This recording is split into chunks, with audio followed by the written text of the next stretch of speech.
Disappointment. Everybody deals with disappointment. Sometime in your life, you face disappointment.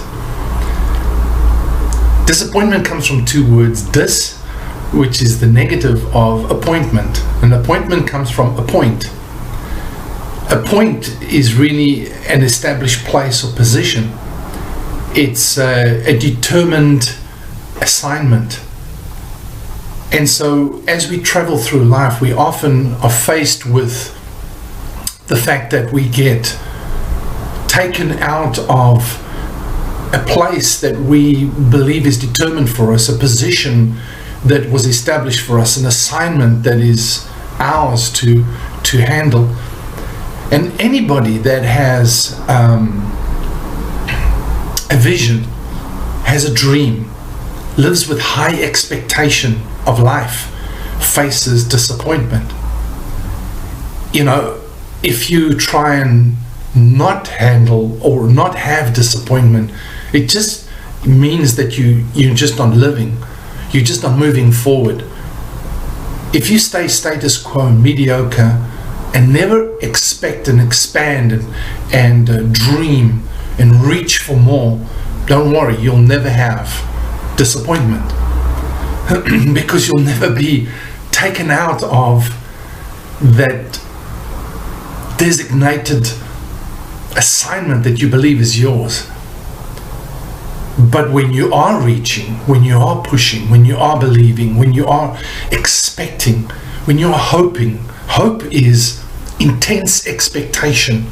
When you're hoping with intense expectation of something in the future, there is a chance, a good chance, that you're going to face disappointment. But how do you overcome disappointment?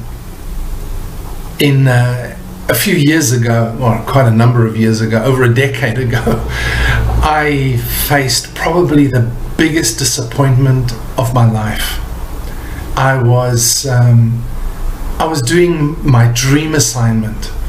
I was fulfilling my dream purpose, something I had prepared for, dreamed about, ate, slept, lived for, sacrificed for year after year after year, and I was living it.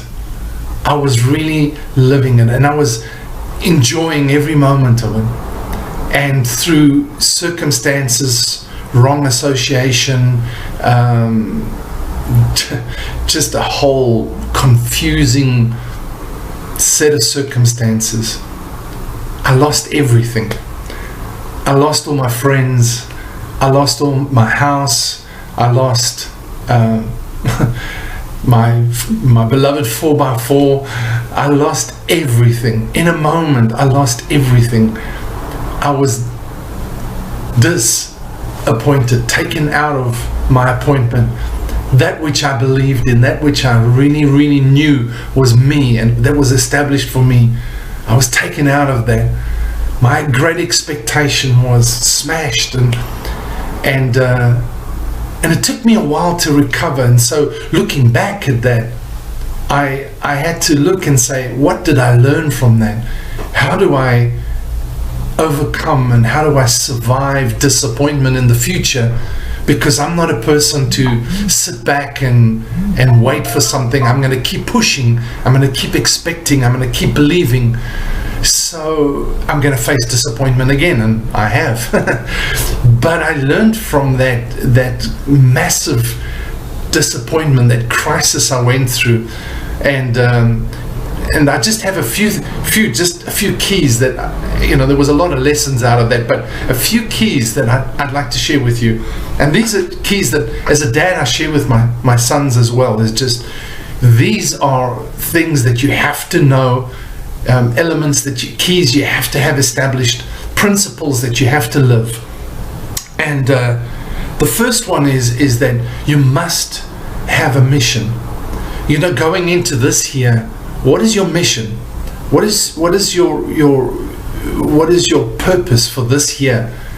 And what is your assignment? What is your assignment for this season of your life? You have to be clear on what is your assignment? You know, coming out of that, it was my assignment that was attacked. So it sort of shook me. But I remember walking down the road and saying to one of the leaders that they can take everything away from me that's around me. They can take my whole environment away. But what they cannot take away is my value. They cannot take away who I am. They cannot take away what I believe in, who I am on the inside. They cannot take that away.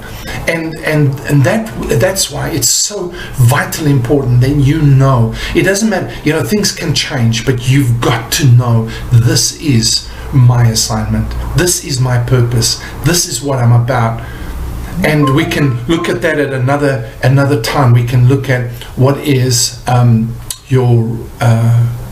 how to discover what your mission is, what your purpose is, what your assignment is. Another one I want to share with you, another key that coming out of that crisis I found very important was knowing your convictions. So coming out of the mission, a mission gives you certain convictions. It gives you a belief system, something that you really, really believe in, you really stand for. A friend of mine always said that you have to stand for something. If you don't stand for something, you'll fall for everything. And you know, it's so vitally important that my youngest son asked me a few weeks ago, he said, "Dad, this generation, do you think that they're not able to stand for anything?" And I said, it's not that they're not able to stand for anything. I think the biggest problem is people today don't recognize, know, and live their values, their convictions, their beliefs. They don't know what it is. What is the true value? If you know, your biggest attack will always be on your value system, because if your value system can be undermined, your whole fabric of who you are can be undermined. And again, another time that we can talk about that, but again, be really established in who you are. What is your value system? Why do you do what you do? Why do you behave the way you behave? What do you stand for? What is your conviction that comes out of your mission? And then lastly is the relationships that you have.